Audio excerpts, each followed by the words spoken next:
ಧರ್ಮಸ್ಥಳದ ಬುರುಡೆ ಪ್ರಕರಣ SIT investigation ಚುರುಕಾಗ್ತಾ ಇದೆ. ಇದರ ನಡುವೆ ಈ ಷಡ್ಯಂತ್ರ ನಡೆಸಿದಂತಹ ಬುರುಡೆ ಗ್ಯಾಂಗಿಗೆ ಪುಕ ಮತ್ತಷ್ಟು ಜಾಸ್ತಿ ಆಗ್ತಾ ಇದೆಯಾ ಅನ್ನುವಂತಹ ಪ್ರಶ್ನೆ. ಯಾಕೆಂದ್ರೆ ಇಷ್ಟು ದಿನ ಇಲ್ಲದೇನೆ ಈಗ ಮತ್ತೊಂದು ವಿಡಿಯೋವನ್ನ ಮಹೇಶ್ ಶೆಟ್ಟಿ ತಿಮರೋಡಿ ರಿಲೀಸ್ ಮಾಡಿದ್ದಾರೆ ಅನ್ನೋದು ಗೊತ್ತಾಗ್ತಾ ಇದೆ. ಧರ್ಮಸ್ಥಳದ ವಿರುದ್ಧ ಷಡ್ಯಂತ್ರ ಬಯಲು, ಷಡ್ಯಂತ್ರದ ಸೂತ್ರಧಾರಿಗಳ ಬುಡಕ್ಕೆ ಬಂತ ಎಸ್ಐಟಿ ತನಿಖೆ. ತಿಮರೋಡಿ ಗ್ಯಾಂಗಿಗೆ ಶುರುವಾಗಿದೆ ಹೊಸ ಭಯ. ಆರೋಪದಿಂದ ಪಾರಾಗುವುದಕ್ಕೆ ವಿಡಿಯೋ ಬಿಡುಗಡೆ ಮಾಡಲಾಯ್ತಾ? ಷಡ್ಯಂತ್ರ ಬಯಲಾಗ್ತಾ ಇದ್ದಂತೆ ಜಾರಿಕೊಳ್ಳುವಂತಹ ಯತ್ನವನ್ನ ಮಾಡಲಾಯ್ತಾ? ಒಂದು ಬುರುಡೆಯ ಹಿಂದೆ 5 ತಲೆಗಳ ಕಥೆ ಇದು. ಪಬ್ಲಿಕ್ ಟಿವಿಯಲ್ಲಿ ಬಿಗ್ ಎಕ್ಸ್ಕ್ಲೂಸಿವ್ ಸುದ್ದಿ. ಎಸ್ಐಟಿ ಇನ್ವೆಸ್ಟಿಗೇಷನ್ ಆಗ್ತಾ ಇದೆ. ಮೊನ್ನೆ ಕೋರ್ಟ್ಗೆ ಷಡ್ಯಂತ್ರ ಅಂಥೇಳಿ ಎಸ್ಐಟಿ ಟೀಮೇ ಹೇಳಿದೆ. ಇದರ ನಡುವೆ ಈ ವಿಡಿಯೋವನ್ನು ರಿಲೀಸ್ ಮಾಡಿದ್ದಾರೆ.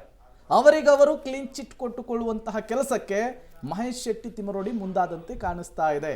ಈ ರೀತಿಯ ಇನ್ನೂ ಎಷ್ಟು ಸರಕುಗಳನ್ನು ಇಟ್ಕೊಂಡಿದ್ದಾರೋ ಆಗಾಗ ಈ ರೀತಿಯ ವಿಡಿಯೋಗಳನ್ನು ರಿಲೀಸ್ ಮಾಡ್ತಾ ಇದ್ದಾರೆ. ಮುಂಚೆ ಭೀಮನಿಗೂ ನಮಗೂ ಸಂಬಂಧ ಇಲ್ಲ ಅಂದರು. ಭೀಮ ಒಬ್ಬ ಹೀರೋ ಅಂತ ನಂತರದ ಸ್ಟೇಜ್ನಲ್ಲಿ ಪೊಟ್ರೆ ಮಾಡಿದ್ರು. ಈಗ ಭೀಮಾನೇ ವಿಲನ್ನು ಅಂದರೆ ಚಿನ್ನಯ್ಯನೇ ವಿಲನ್ನು ಅನ್ನೋದನ್ನು ಹೇಳ್ತಾ ಇದ್ದಾರೆ. ಇನ್ನು ಎಷ್ಟು ಈ ಥರದ ಸರಕುಗಳನ್ನು ಇಟ್ಕೊಂಡಿದ್ದಾರೆ ಇವರು ಅನ್ನೋದು ಪ್ರಶ್ನೆ ನಮಗೆ. ಧರ್ಮಸ್ಥಳದ ವಿರುದ್ಧ ನಿರಂತರವಾಗಿ ನಿಂದನೆ ಮಾಡ್ತಾ ಇದ್ರು. ಸರಣಿ ಆರೋಪಗಳನ್ನು ಹೆಸರು ತಗೊಂಡು ಮಾಡ್ತಾ ಇದ್ರು. ಯೂಟ್ಯೂಬರ್ಸ್ಗಳ ಮೂಲಕ ಸುಳ್ಳಿನ ಕತೆ ಕಟ್ಟಿದ್ದು, ಬಟ್ ಸುಳ್ಳಿನ ಗೋಪುರ ಒಡೆಯೋದಕ್ಕೆ ಬಹಳ ಟೈಮ್ ಬೇಕಾಗಲಿಲ್ಲ. ಈಗ ಇವ್ರುಗಳ ರಿಲೀಸ್ ಮಾಡ್ತಾ ಇರುವ ವಿಡಿಯೋಯಿಂದ ಇವರೇ ಇನ್ನೂ ಎಕ್ಸ್ಪೋಸ್ ಆಗ್ತಾ ಇದ್ದಾರೆ. ತಪ್ಪಿಸಿಕೊಳ್ಳೋದಕ್ಕೆ ಪ್ರಯತ್ನ ಪಡ್ತಾ ಇದ್ದಾರಲ್ಲ, ಇದೇ ಎಕ್ಸ್ಪೋಸ್ ಮಾಡೋದಕ್ಕೆ ಇನ್ನಷ್ಟು ಸಹಕಾರ ಆಗ್ತಾ ಇದೆ. ನಾವು ಯಾವುದ್ರಲ್ಲೂ ಇಲ್ಲ ಅನ್ನೋದನ್ನು ತೋರಿಸುವಂತಹ ಪ್ರಯತ್ನವನ್ನು ಈ ಗ್ಯಾಂಗ್ ಸಹಜವಾಗೇ ಮಾಡ್ತಾ ಬಂದಿದೆ, ಈಗಲೂ ಕೂಡ ಮಾಡ್ತಾ ಇದೆ.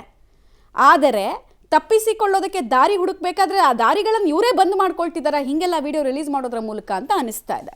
ನಾವು ಹಿಂದೆ ಹೇಳ್ತಾ ಇದ್ವಿ ಅವರನ್ನು ಅವರು ರಕ್ಷಿಸಿಕೊಳ್ಳೋದಕ್ಕೆ ಈ ರೀತಿಯ ಹಲವು ಸರಕುಗಳನ್ನು ಸ್ಟಾಕ್ ಇಟ್ಕೊಂಡಿದ್ದಾರೆ ಅಂತ ಹೇಳಿ. ನಿನ್ನೆ ಪಾರ್ಟ್ 1 ರಿಲೀಸ್ ಮಾಡಿದ್ರು, ಇವತ್ತು ಪಾರ್ಟ್ 2 ರಿಲೀಸ್ ಮಾಡಿದ್ದಾರೆ ಅನ್ನೋದು ಗೊತ್ತಾಗ್ತಾ ಇದೆ.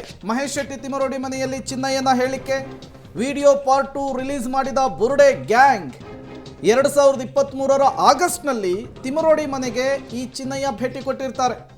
ವಿಡಿಯೋದಲ್ಲಿ ಸ್ಪಾಟ್ ನಂಬರ್ 17 ಬಗ್ಗೆಯೂ ಕೂಡ ಚಿನ್ನಯ್ಯ ಹೇಳಿದ್ದಾನೆ.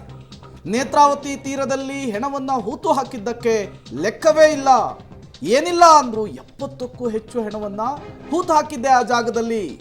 ಬಿಳಿ ಸೀರೆಯ ಕೇರಳ ಮೂಲದ ಮಹಿಳೆಯ ಹೆಣವನ್ನು ಕೂಡ ಹೂತಿದ್ದೇನೆ, ತರಕಾರಿ ಗಾಡಿಯಲ್ಲಿ ಹೆಣವನ್ನ ತಂದು ಹೂತು ಹಾಕ್ತಿದ್ದೆ ಅಂತ ಹೇಳಿ ಮಹೇಶ್ ಶೆಟ್ಟಿ ತಿಮರೋಡಿ ಎದುರಲ್ಲಿ ಆ ವಿಡಿಯೋದಲ್ಲಿ ಚಿನ್ನಯ್ಯ ಪ್ರಸ್ತಾಪಿಸಿದ್ದಾನೆ. ನಿನ್ನೆ ಪಾರ್ಟ್ 1, ಇವತ್ತು ಪಾರ್ಟ್ 2. ಯಾವಾಗ ಈ ವಿಚಾರ ಅವರ ಬುಡಕ್ಕೆ ಬಂತೋ ಒಂದೊಂದೇ ವಿಡಿಯೋಗಳು ರಿಲೀಸ್ ಆಗ್ತಾ ಇದೆ. ಡೀಟೇಲ್ಸ್ ಕೊಡ್ತಾರೆ. ನೇರ ಸಂಪರ್ಕದಲ್ಲಿ ಜಾಯ್ನ್ ಆಗ್ತಾ ಇದ್ದಾರೆ ಸುಖಪಾಲ್. ಈ ಚಿನ್ನಯ್ಯನನ್ನ ಹೆಂಗೆಲ್ಲ ಪೊಟ್ರೆ ಮಾಡ್ತಿದ್ದಾರೆ ಅಂತ 60 ದಿನಗಳಲ್ಲಿ ಫಸ್ಟ್ ಅವನಿಗೆ ಹೀರೋ ಪಟ್ಟವನ್ನು ಕೊಟ್ಟರು, ನಂತರ ಆತ ಒಬ್ಬ ಫೈಟರ್ ರೀತಿಯಲ್ಲಿ ಬಿಂಬಿಸಿದ್ರು. ಈಗ ವಿಲನ್ ಆಗಿ ಚಿನ್ನಯ್ಯನನ್ನ ಎಲ್ಲರ ಮುಂದೆ ತೋರಿಸುವಂತಹ ಕೆಲಸವನ್ನ ತುಂಬಾ ಚೆನ್ನಾಗಿ ಮಾಡ್ತಾ ಇದ್ದಾರೆ. ಮುಂದುವರೆದ ಭಾಗಗಳನ್ನು ರಿಲೀಸ್ ಮಾಡ್ತಾ ಇದ್ದಾರೆ. ಇನ್ನೂ ಇಂಥ ಎಷ್ಟು ಸರಕುಗಳನ್ನು ಇಟ್ಕೊಂಡಿದೆ ಈ ಗ್ಯಾಂಗ್ ಅನ್ನೋದು ಪ್ರಶ್ನೆ. ಆಮೇಲೆ ಈ ಗ್ಯಾಂಗ್ನಲ್ಲಿ ಭಾಳ ದೊಡ್ಡ ಜರ್ನಲಿಸ್ಟ್ಗಳ ಥರ ನಾವಿದ್ದೀವಿ. ಈಗಿರೋ ಜರ್ನಲಿಸ್ಟ್ಗಳು ಏನು ನಾವು ತಂದಿದ್ದೀವಿ ಒಂದು ಪ್ಯಾರಲಲ್ ಇನ್ವೆಸ್ಟಿಗೇಷನ್ ಅಂತೆಲ್ಲ ಹೇಳ್ತಾ ಇದ್ರು.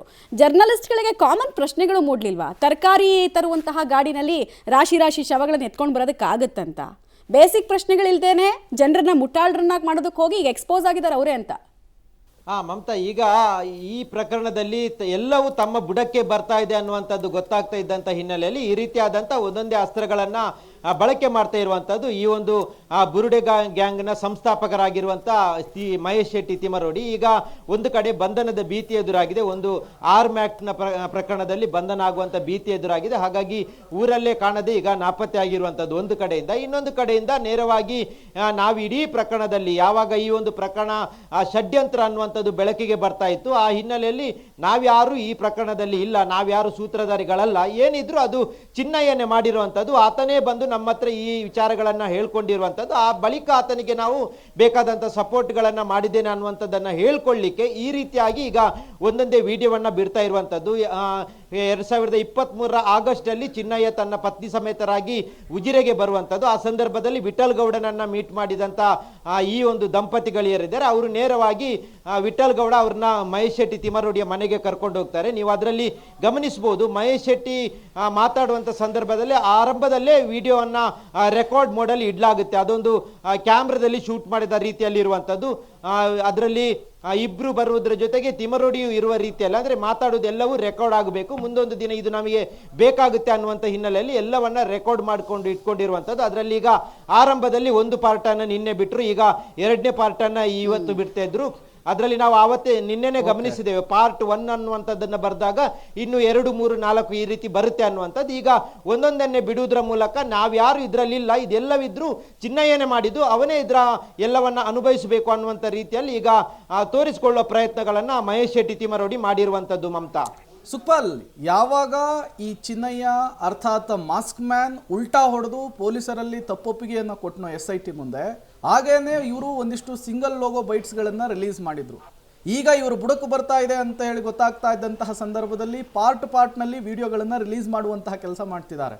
ಅಂದರೆ ಇವರೇನೆ ಕ್ಲಿನ್ ಚಿಟ್ ಕೊಡ್ಕೊಳ್ಳುವಂತಹ ಕೆಲಸ ಆಗ್ತಾ ಇದೆಯಾ ಅಂತ ಹೇಳಿ ಈ ಇನ್ವೆಸ್ಟಿಗೇಷನ್, ಈ ಬೆಳವಣಿಗೆಗಳು ಬುರುಡೆ ಗ್ಯಾಂಗ್ನಲ್ಲಿ ಮತ್ತಷ್ಟು ಭಯವನ್ನು ಹೆಚ್ಚು ಮಾಡಿದೆಯಾ ಅಂತ. ಖಂಡಿತ ಈ ಬುರುಡೆ ಗ್ಯಾಂಗ್ಗೆ ಈಗ ಎಲ್ಲವೂ ನಮ್ಮ ಮೈ ಮೇಲೆ ಬರುತ್ತೆ ಅನ್ನುವಂಥದ್ದು ಗೊತ್ತಾಗಿದೆ. ಆ ಕಾರಣಕ್ಕಾಗಿ ಆರಂಭದಲ್ಲಿ ಮಾಡ್ಕೊಂಡಿಟ್ಟಿರುವಂಥ ವಿಡಿಯೋಗಳನ್ನು ಈಗ ಬಿಡುವಂಥ ಕೆಲಸಗಳನ್ನು ಮಾಡ್ತಾರೆ. ಯಾವಾಗ ಉತ್ಖನನ ಎಲ್ಲ ಆರಂಭ ಆಗುವಂಥ ಸಂದರ್ಭ ಇತ್ತು, ಆ ಸಂದರ್ಭದಲ್ಲಿ ಒಂದೊಂದೇ ಯೂಟ್ಯೂಬ್ಗಳಿಗೆ ಆತನ ಮುಖವಾಡನ್ನು ಕಳಚಿ ವಿಡಿಯೋಗಳನ್ನು ಮಾಡುವಂಥದ್ದು, ಆತನ ಇಂಟರ್ವ್ಯೂ ಮಾಡುವಂಥದ್ದನ್ನು ಇದೇ ತಿಮರೋಡಿ ಅವರ ಮನೆಯಲ್ಲಿ ಕೂತು ಮಾಡಿಸಿರುವಂಥದ್ದು. ಆ ಬಳಿಕ ಯಾವಾಗ ಇದು ಆತ ಉಲ್ಟಾ ಹೊಡೆದ ಅನ್ನುವಂಥದ್ದು ಇವರಿಗೆ ಗೊತ್ತಾಗುತ್ತೆ, ಆತ ನಿಜ ವಿಚಾರವನ್ನು SIT ಮುಂದೆ ಮತ್ತೆ ನ್ಯಾಯಾಲಯದ ಮುಂದೆ ಹೇಳ್ತಾ ಇರುವಂಥ ಸಂದರ್ಭದಲ್ಲಿ ಒಂದೊಂದೇ ವಿಡಿಯೋವನ್ನು ಬಿಟ್ಟರು. ಅಂದರೆ ಈತ ಹೇಳಿರುವಂಥದ್ದು ಎಲ್ಲವೂ ಆತನೇ ಮಾಡ್ಕೊಂಡಿರುವಂಥದ್ದು ಅನ್ನುವಂಥದ್ದನ್ನು ಅದನ್ನು ಒಂದೊಂದನ್ನೇ ಬಿಡುವಂಥ ಕೆಲಸಗಳನ್ನು ಮಾಡಿದರು. ಈಗ ಮತ್ತಷ್ಟು ಇದು ಷಡ್ಯಂತರ ಅನ್ನುವಂಥದ್ದು ಬೆಳಕಿಗೆ ಬರುತ್ತೆ. ಹೈಕೋರ್ಟಲ್ಲೂ ಇದು ಷಡ್ಯಂತರ ಅನ್ನುವಂಥದ್ದನ್ನು SIT ಮೂಲಕ ವಕೀಲರು ಹೇಳ್ತಾರೆ. ಹೀಗಾಗಿ ಇದೆಲ್ಲವೂ ಈಗ ಬೆಳಕಿಗೆ ಬರುತ್ತೆ, ಇದು ನಮಗೆ ಉರುಳಾಗುತ್ತೆ ಅನ್ನುವಂಥದ್ದನ್ನು ಕಂಡುಕೊಂಡಿರುವಂಥ ತಿಮರೋಡಿ ಗ್ಯಾಂಗ್, ಇಡೀ ಬುರುಡೆ ಗ್ಯಾಂಗ್ ಈಗ ಒಂದೊಂದೇ ಅಸ್ತ್ರವನ್ನ ಹೊರಗೆ ಹಾಕುವಂಥ ಕೆಲಸಗಳನ್ನು ಮಾಡ್ತದೆ. ಅದರ ಮುಂದುವರಿದ ಭಾಗವಾಗಿ ಈ ವಿಡಿಯೋಗಳನ್ನು ಬಿಡುಗಡೆ ಮಾಡ್ತಾ ಇರುವಂಥದ್ದು. Prem, okay, thank you Sukhpal ತಮ್ಮೆಲ್ಲ ಮಾಹಿತಿಗಾಗಿ.